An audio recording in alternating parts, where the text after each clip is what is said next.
The Kaldrith Empire had ruled the galaxy for 3,000 years, and their fleets were countless and their technology was beyond imagination, and their pride knew no limits. When humanity refused to bow down and accept their rule, the Empire's answer was simple and terrible. They would destroy Earth and everyone on it unless humans surrendered completely and accepted slavery under Kaldrith control. Captain Jake Morrison stood on the bridge of the USS, defiant, and watched the displays showing the enemy fleet approaching his position. He was 42 years old and had seen more battles than most officers would see in 2 lifetimes, but nothing had prepared him for this moment. His crew of 200 people represented the best that Earth could offer, but against an empire that controlled 12,000 star systems, they looked like nothing more than a tiny insect facing a massive storm. Lieutenant Emma Richards sat at the communication station, and her fingers moved quickly across the controls as she worked to intercept the incoming transmission from the Kaldrith fleet. She was 28 years old and had joined the space service because she believed humanity deserved to explore the stars in peace. But now she was about to hear a message that would change everything. Her voice stayed calm and professional despite the fear that gripped her heart as she spoke to the captain and told him the enemy was sending them an ultimatum. Jake nodded and told her to put the message through to the main display. The holographic screen flickered and came to life, showing the face of High Commander Vexith, who led the Kaldrith armada that now surrounded the human ship. His scales gleamed under the bright lights of his flagship bridge, and his eyes were cold and filled with contempt for the humans he considered to be primitive and worthless. He looked at Jake Morrison with the same expression a man might use when looking at an annoying insect that needed to be crushed.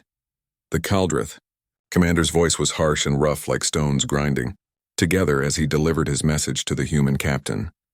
He said that humanity had been given a great honor by being invited to join the Kaldrith Empire, and that they should be grateful for such generosity. He demanded that Jake surrender his vessel immediately and prepare Earth for Imperial occupation, and he made it clear that any resistance would result in the complete destruction of the human homeworld and everyone living there. He told Jake that he had exactly 1 standard hour to make his decision and comply with the Kaldrith demands or face the consequences of defiance. The transmission ended before Jake could say anything in response, and the bridge fell, silent as everyone absorbed what they had just heard. Behind the image of High Commander Vexith, Jake had caught a glimpse of the massive Kaldrith fleet that waited in space around them. 500 warships, each one the size of a small city, and each one carrying enough weapons to devastate an entire planet. The Defiant was alone and cut off from any help, and 3 light years away from the nearest human outpost that could offer support or reinforcements. Commander Lisa Grant stood near the captain's chair and looked at the tactical displays that showed their hopeless situation. She was 30 years old and had earned her position through brilliant strategic thinking and an uncanny ability to find solutions to impossible problems. But even she could not see a way out of this trap. Her voice was quiet and uncertain as she asked Jake if they should try to run and escape, while they still had a chance to get away from the Kaldrith fleet. Jake studied the tactical display and saw immediately that the enemy had positioned their ships in a way that blocked any escape route back to Earth or human space. Running would be impossible because the Kaldrith vessels were faster and more numerous than the Defiant. Fighting seemed like pure suicide because one ship could not hope to defeat 500 enemy warships, no matter how skilled the crew might be. Surrendering would mean the end of human independence forever and would condemn Earth to slavery under alien rule. He looked at his crew and saw the fear in their eyes, but he also saw determination and courage and a willingness to fight even against impossible odds. These were good people who had volunteered to serve on this experimental vessel, knowing that their mission might be dangerous and that they might never return home. They deserved better than to die without a fight, and Earth deserved better than to become another conquered world in the Kaldrith Empire. Jake made his decision and spoke in a quiet voice that somehow carried to every corner of the bridge. He told Lisa that they would not run away and they would not surrender to the enemy. Instead, they would activate Protocol Midnight and show the Kaldrith what happened when they threatened humanity and tried to take away human freedom. The bridge fell completely, silent as every officer realized what the captain had just ordered, because everyone knew what Protocol Midnight meant. The protocol was humanity's last desperate weapon and a technology so dangerous that only a handful of people in the entire space service knew it existed. The Defiant was not just an ordinary warship, but was instead a weapon of mass destruction that had been disguised to look like a normal military vessel. The technology hidden deep in the ship's engineering section had been classified at the highest possible security level and had never been tested in actual combat conditions. Lisa looked at Jake with wide eyes and asked if he was absolutely certain about this decision, because once they activated protocol midnight, there would be no way to stop what would happen next. The quantum resonance drive would change everything, and the consequences might be far worse than anyone could predict or imagine. She needed to know that the captain understood what he was about to unleash on the galaxy. Jake looked at each member of his bridge crew in turn and saw that they were ready to follow his orders, even though they knew they might all die in the next hour. He thought about Earth and all the billions of people living there who had no idea that their fate was being decided right now in this moment. He thought about the Kaldrith Empire and their 3,000 years of conquest and slavery and oppression. He thought about what kind of galaxy he wanted to live in and what kind of future humanity deserved to have. He told Lisa that he was certain and ordered her to activate Protocol Midnight immediately. He commanded the engineering section to begin charging the quantum resonance drive and to prepare for combat operations. His voice was steady and calm as he spoke the words that would change the galaxy forever, and he told his crew that it was time to show the Kaldrith bastards what happened when they threatened humanity and tried to take away human freedom and dignity. Deep inside the engineering section of the Defiant Chief, Engineer Pete Collins watched the quantum resonance drive begin its power-up sequence and felt his heart racing as the massive device started to hum with barely contained energy.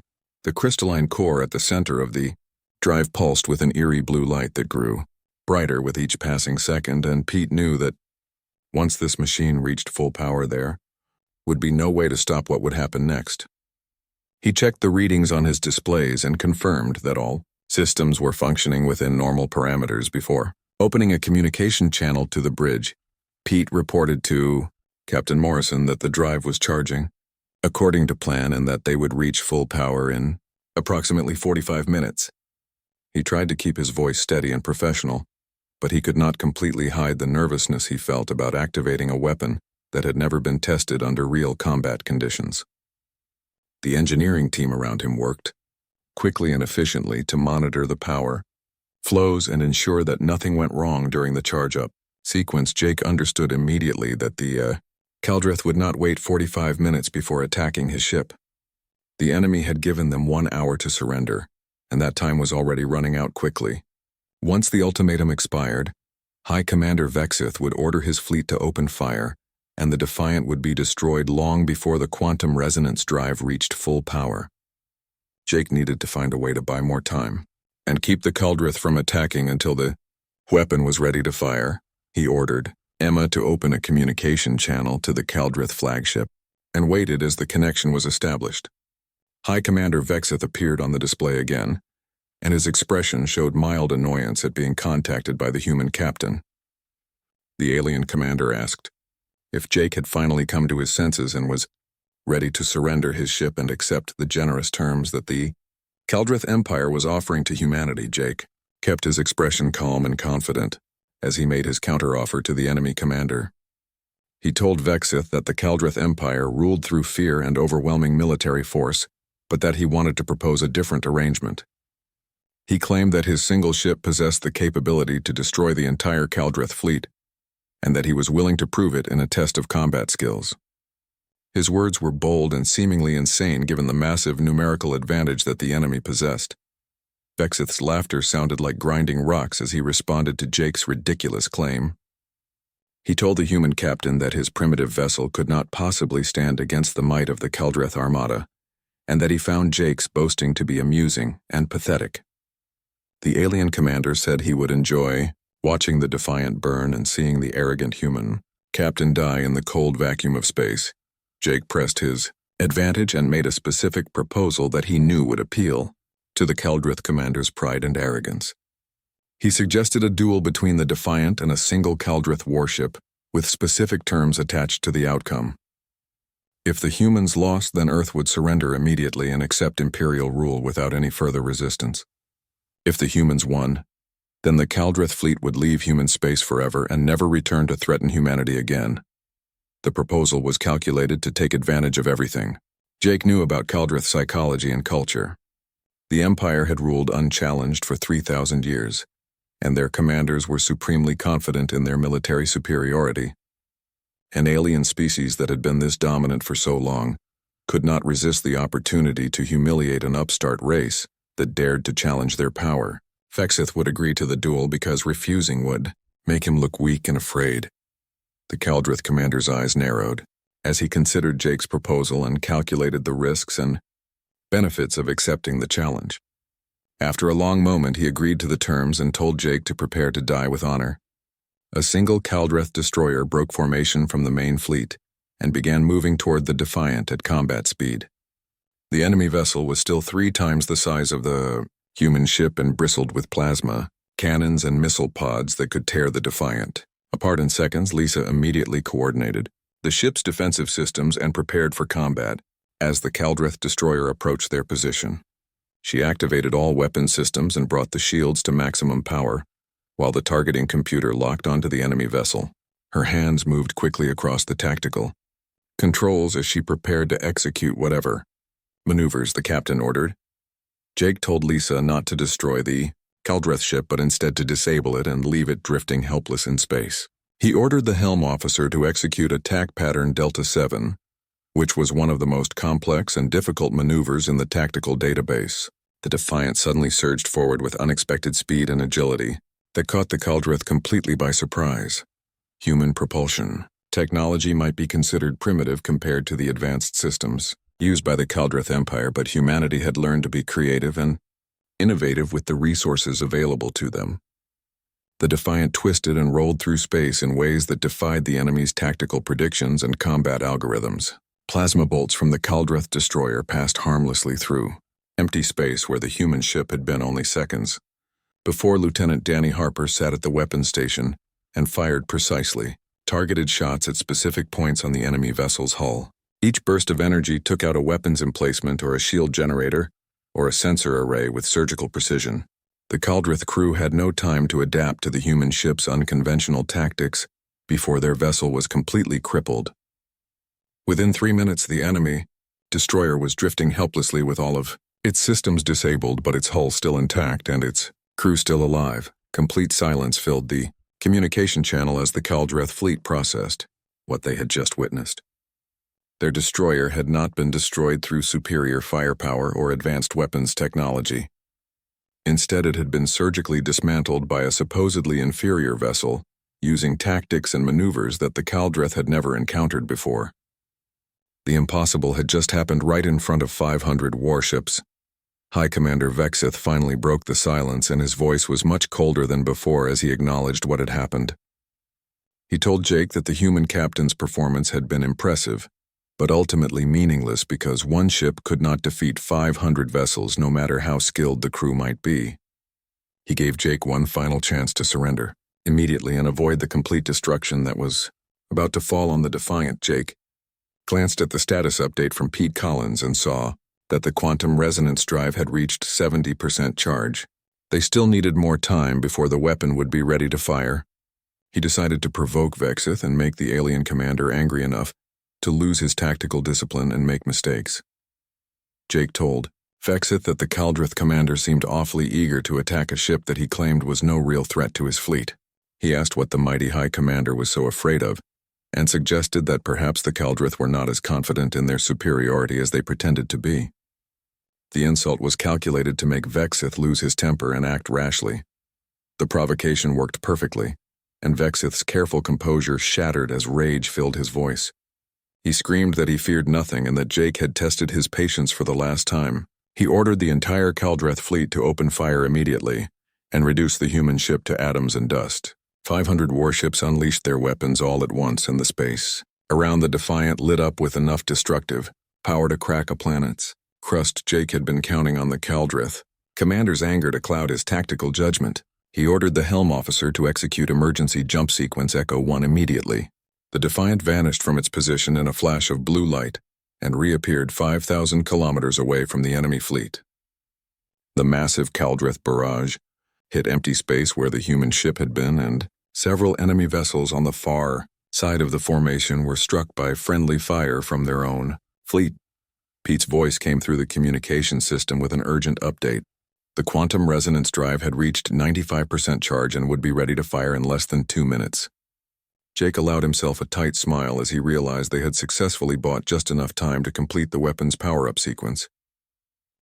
The quantum resonance drive was humanity's darkest secret and had been born from theoretical physics that most scientists had dismissed as impossible nonsense. The weapon's creator was Dr. Helen Price, who had discovered that every atom in the universe vibrated at a specific frequency that could be measured and matched.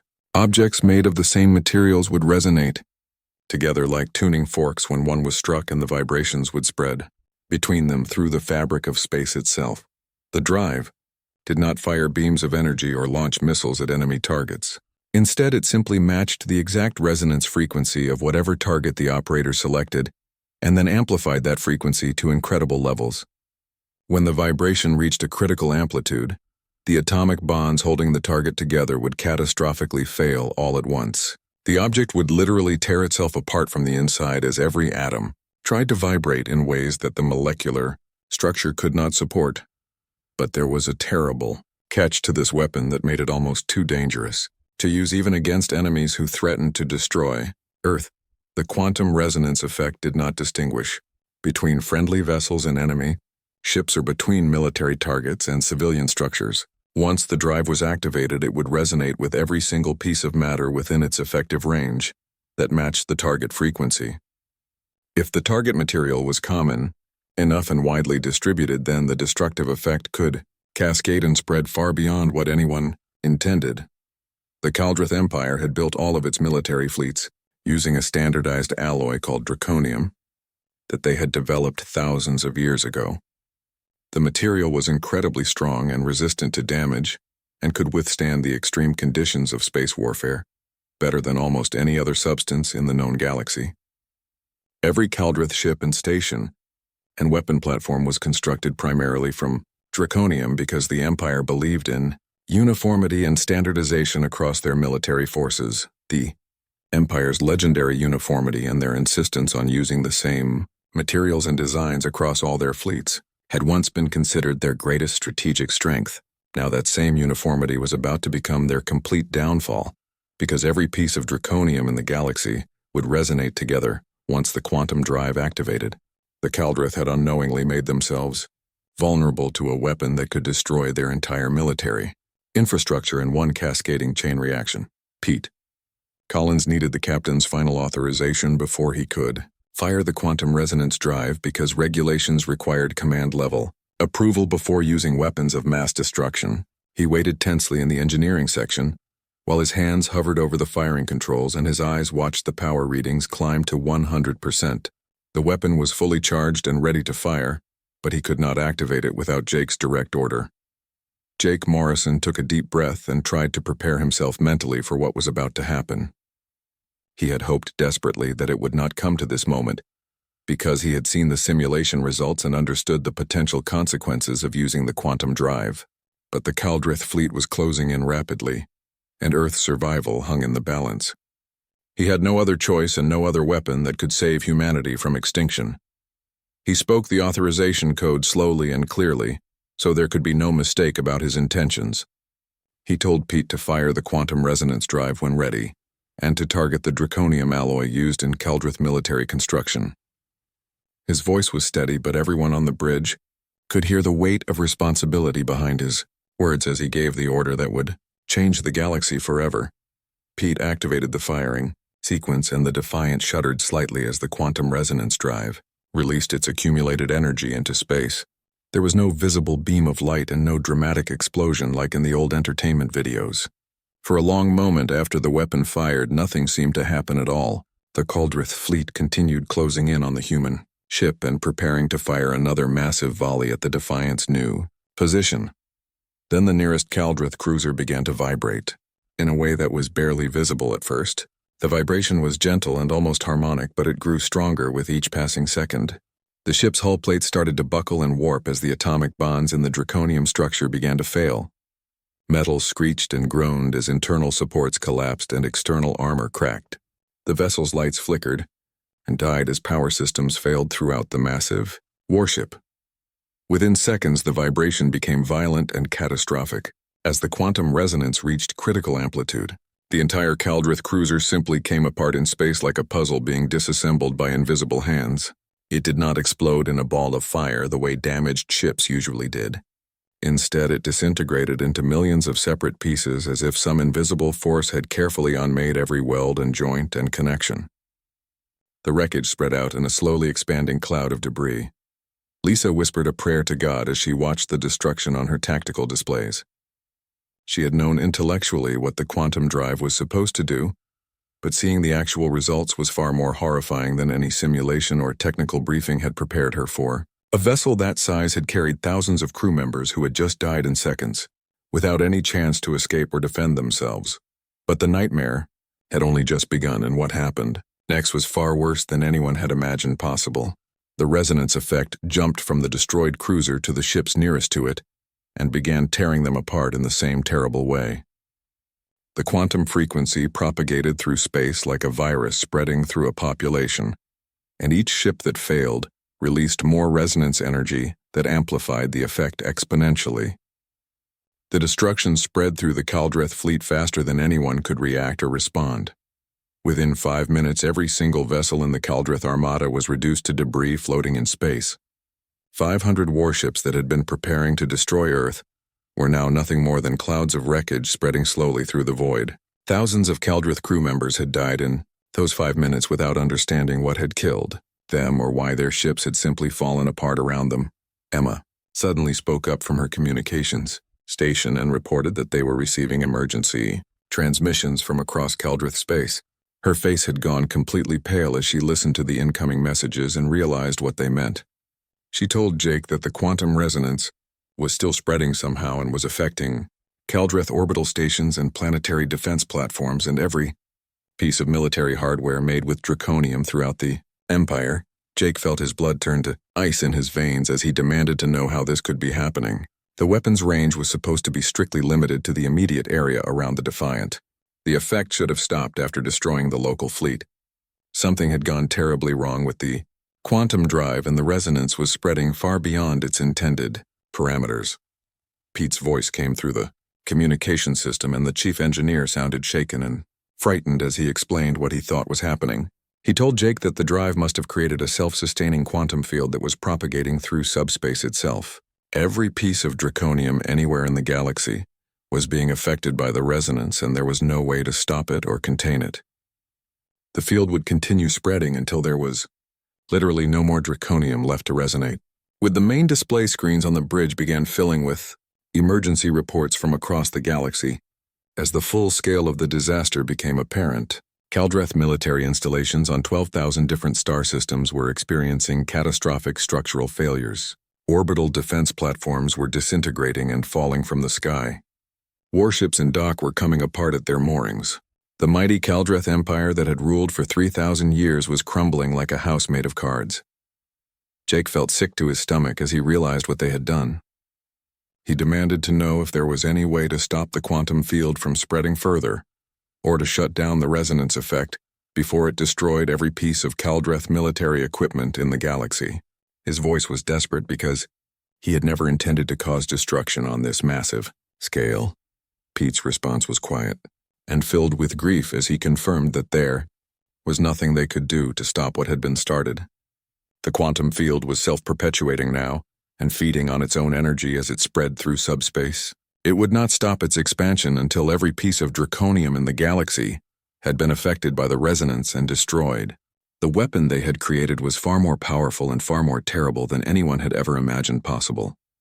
Jake slumped back in his command chair and felt the weight of what he had done crushing down on him. They had won the battle and saved Earth from the Kaldrith threat. The Empire could never threaten humanity again, because their entire military infrastructure was being destroyed across 12,000 star systems. But the cost of victory was far beyond anything Jake had imagined or intended when he gave the order to fire the quantum resonance drive. The complete collapse of the Kaldrith Empire took exactly 3 days from start to finish. 3 days for the quantum resonance effect to propagate across the entire galaxy and dismantle 3,000 years of imperial military might, piece by piece. Warships disintegrated while in orbit around planets and defense stations fell from the sky like rain. The countless species that the Kaldrith had conquered and oppressed watched in stunned silence as their masters, weapons, and fortresses simply ceased to exist. Jake kept the Defiant on high alert status and prepared for a counterattack that he expected would come at any moment. But no counterattack materialized because there was nothing left for the Kaldrith to attack with anymore. The Empire's entire military infrastructure had been destroyed in the quantum cascade. All that remained of Kaldrith power were civilian vessels and scattered remnants of local defense forces that had been built using materials other than draconium. Emma informed Jake that they were receiving an incoming transmission from Earth Command and that Admiral Frank Bishop wanted to speak with the captain immediately. Jake steeled himself for what he knew would be a difficult conversation, because he had already guessed how Earth's leadership would react to the reports they must have received about what happened. Admiral Bishop's face appeared on the main display, and he looked like he had aged at least 10 years in just the past 3 days. Deep lines of stress and worry were etched into his features, and his eyes were bloodshot from lack of sleep. He told Jake that he had just finished reading the preliminary report about the quantum resonance incident and asked the captain to please tell him that the report contained some kind of terrible mistake. Jake wished desperately that he could tell the Admiral what he wanted to hear, but he could only respond that the report was accurate and complete. The quantum resonance effect had exceeded all of their projections and predictions by orders of magnitude. Dr. Helen Price and her research team were still working frantically to understand exactly how the weapon had spread so far beyond its intended range, and why the effect had become self-sustaining. The Admiral asked Jake if he truly understood what he had done and what the consequences of his actions would be for the entire galaxy. The Kaldrith Empire had been brutal overlords who oppressed countless worlds, but they had also maintained a form of order across 12,000 star systems. Without the Empire's military presence, there was nothing to prevent chaos and violence from erupting across known space. Jake had not just defeated a single enemy fleet, but had created a massive power vacuum that was already tearing the galaxy apart. Earth Command was already receiving reports of civil wars breaking out on worlds where different factions were fighting for control now that Kaldrith authority had vanished. Pirate groups were raiding shipping lanes that had been safe for centuries. Ancient territorial disputes between neighboring species were erupting into open warfare. Resource conflicts were starting on dozens of worlds, as local governments collapsed and different groups fought for survival. Jake pointed out respectfully that the Defiant had been following Protocol Midnight, exactly as authorized by Earth Command and the Security Council. The Kaldrith had given humanity no choice except surrender or extinction. He had made the only decision that could save Earth from complete destruction. He had not known that the quantum resonance would spread across the entire galaxy and destroy the Empire's military capability everywhere at once. Admiral Bishop's voice was heavy with grief and exhaustion as he acknowledged that Jake was correct about following authorized protocols. He told the captain that the Security Council had been in continuous emergency session for the past 6 hours, trying to formulate a response to the crisis. They were drafting new policies and procedures for dealing with the post-imperial galaxy. In the meantime, Jake and the Defiant were ordered to remain on station in their current position and continue monitoring the situation as it developed. Earth was sending diplomatic envoys to the nearest star systems to try to establish contact with local governments and maintain some level of stability. Humanity was being thrust into a leadership role that nobody had wanted or prepared for. The species that had destroyed the Kaldrith Empire now had a responsibility to help prevent the galaxy from descending into complete anarchy and chaos. After the transmission ended, Lisa approached Jake's command chair and quietly informed him that the crew was requesting permission to speak directly with their captain. Jake knew that his people deserved an explanation for what had happened and what their actions had caused. He activated the ship-wide communication system so that every crew member could hear what he was about to say. Jake told his crew that he knew they all had questions about what had happened over the past 3 days. He admitted that he had questions too and that nobody had all the answers yet.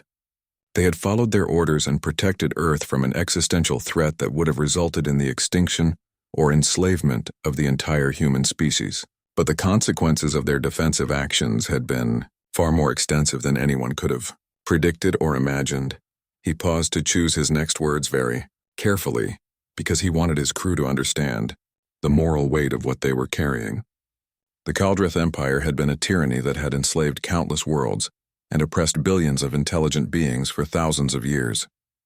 But the Empire had also been a stabilizing force that maintained order and prevented larger conflicts between different species and factions.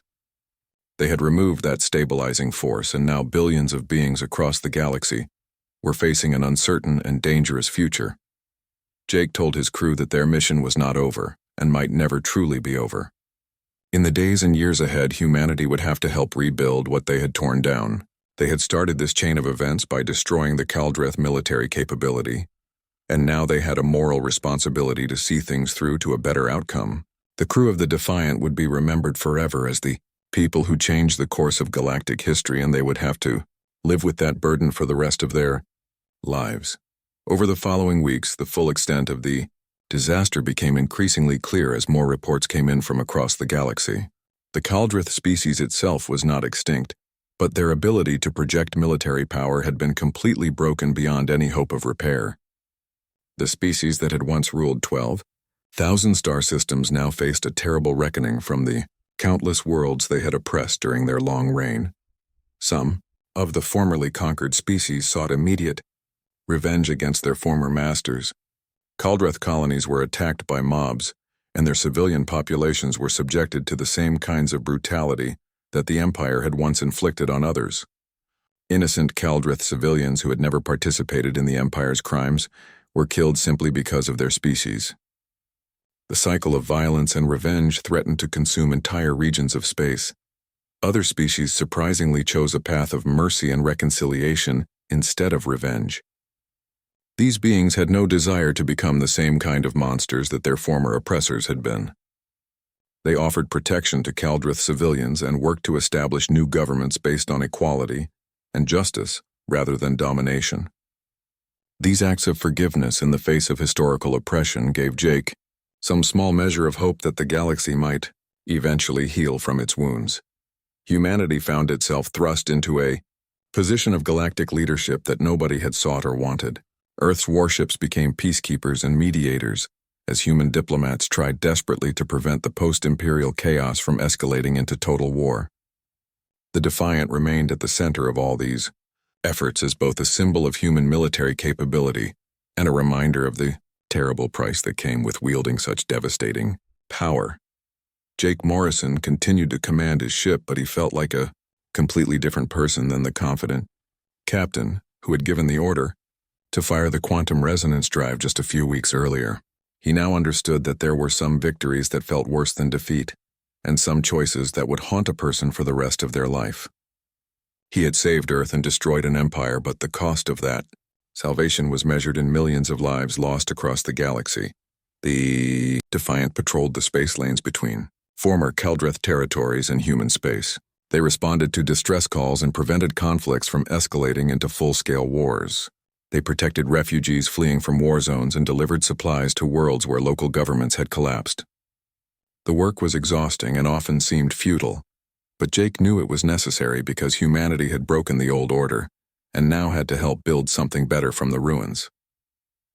6 months after the collapse of the Kaldrith Empire, Jake Morrison stood before the newly formed Galactic Assembly on the neutral world of Haven Station and felt the weight of 300 pairs of eyes watching his every movement. Representatives from 300 different species filled the massive chamber, and all of them wanted answers from the human captain who had changed the galaxy forever in a single night.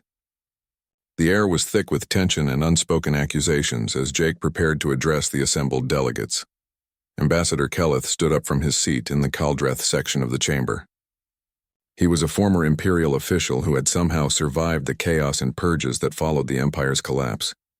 His scales were duller now, and his eyes held a deep sadness that had not been there during the days of Imperial glory. He asked Jake directly how the captain could possibly justify destroying 3,000 years of Kaldrith history and culture in a single night without any warning or chance for peaceful resolution. Jake met the ambassador's gaze steadily and refused to look away from the accusation in those alien eyes. He told Kelleth honestly that he did not try to justify what had happened, because justification was not possible. He could only accept full responsibility for the consequences of his actions and his decisions. The Kaldrith Empire had threatened to exterminate every human being alive, and humanity had defended itself with the only weapon powerful enough to stop the Imperial fleet. That did not make him a hero, and it did not erase the terrible cost of what happened afterward. A Prinian delegate rose from her seat, and her crystalline body shimmered with reflected light as she spoke. She told the assembly that the Kaldrith had oppressed her people for 800 years, and that Captain Morrison's actions had finally freed them from that oppression. But now her world faced uncertainty and violence as different factions fought for power in the absence of imperial authority. She asked a difficult question about whether living in chains under the Empire had been better or worse than living in chaos and freedom. Jake's response was firm and immediate because he had thought about this question many times during the past 6 months. He told the Prinian delegate that the answer was neither chains nor chaos, because the galaxy deserved both freedom and peace. That was exactly why they were all gathered here today at Haven Station. Humanity was proposing the formation of a truly democratic council, where every species would have an equal voice in decisions that affected them. There would be no more empires and no more subjugation of weaker species by stronger ones. The new galaxy would be a place where differences were settled through honest dialogue and negotiation rather than military domination. The chamber immediately erupted in loud debate as delegates from different species argued about the proposal. Some welcomed the idea of a democratic federation and saw it as a chance to build something better than the Empire had been. Others were deeply skeptical of human intentions and questioned whether Earth could be trusted with any kind of authority after demonstrating such devastating military capability. A few delegates openly declared that humanity had proven itself too dangerous to be trusted with any leadership role in galactic affairs. Lisa Grant attended the assembly as Jake's official advisor, and she leaned close to whisper a warning in his ear. She pointed out that some of the delegates were already forming their own military alliances outside the proposed Federation structure. Several species were preparing for the possibility of future wars over disputed territory and scarce resources. The unity they were trying to build here was fragile and might collapse at any moment. Jake acknowledged Lisa's concerns but insisted that they had to keep trying despite the obstacles. Humanity had broken the old imperial order, and now they owed it to everyone affected to help build something better in its place. Giving up now would mean that all the death and destruction had been for nothing. They had to find a way to make the sacrifice worthwhile by creating a galaxy where freedom and cooperation were valued over conquest and domination. The debates at Haven Station continued for weeks as delegates argued over every detail of the proposed Federation structure. Progress was slow and frustrating, but gradually a framework began to emerge from the chaos of competing interests and demands. The Galactic Assembly would function as a democratic federation rather than a centralized empire. Each member species would retain complete autonomy over their own home worlds and internal affairs, while contributing to collective defense and interstellar trade agreements. Disputes between members would be settled by a rotating council of elected representatives, rather than through military force.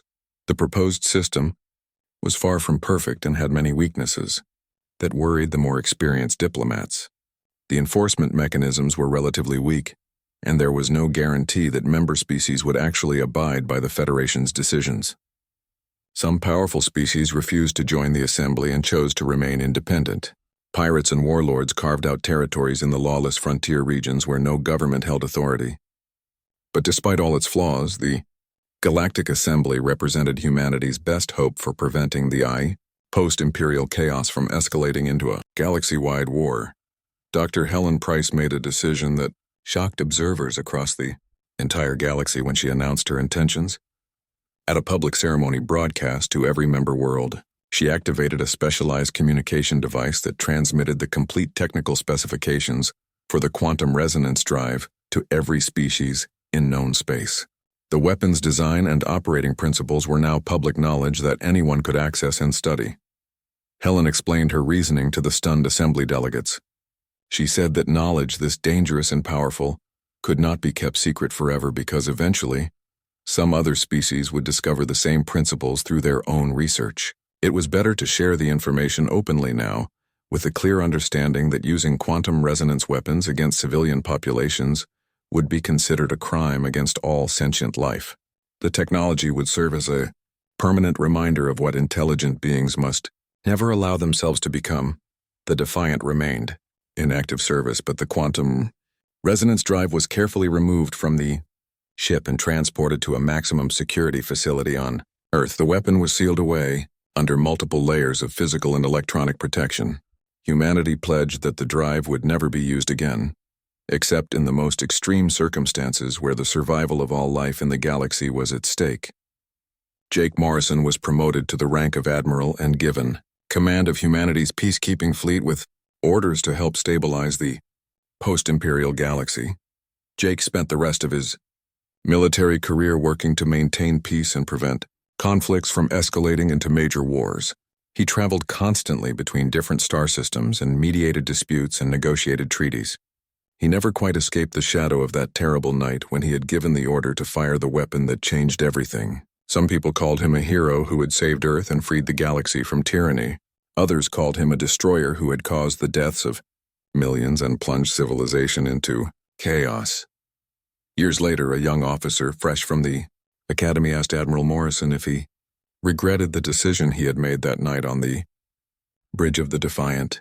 Jake considered the question carefully before giving his answer, because he wanted to be completely honest with the young person who looked up to him. He said that he thought about the consequences of his actions every single day. He wondered constantly if there had been another way, or some alternative path that he had failed to see in the moment. He thought about all the people who had died both during the initial cascade and in the chaos that followed the Empire's collapse. But Jake also knew that Earth had survived because of what they had done that night. Billions of human beings were alive and free because the Kaldrith threat had been permanently eliminated. Countless other species across the galaxy now lived in freedom instead of oppression, because the Empire had fallen. The galaxy was messy and imperfect and often violent, but it was also more alive and more diverse than it had been in 3,000 years of Imperial rule. Jake told the young officer, honestly, that he did not know if anyone had the right to decide whether the cost had been worth the result. All he could do was work every day to make sure that the people who died on all sides of the conflict had not died for nothing. He tried to build a better future from the ruins of the past and hoped that someday the galaxy would heal from its wounds. The Galactic Assembly eventually erected a memorial monument on Haven Station to honor everyone who had died during the collapse of the Empire and the violent transition period that followed. The monument listed millions of names from hundreds of different species, including both Kaldrith and the beings they had oppressed. At the very top of the memorial, a simple inscription was carved into the stone. The words read that all who came to this place should remember the terrible cost of tyranny and the heavy price of freedom, and that such destruction must never happen again. Humanity had brought the Galactic Empire to complete ruin in a single overnight action. Now they would spend multiple generations helping to build something better and more just from the ashes and ruins.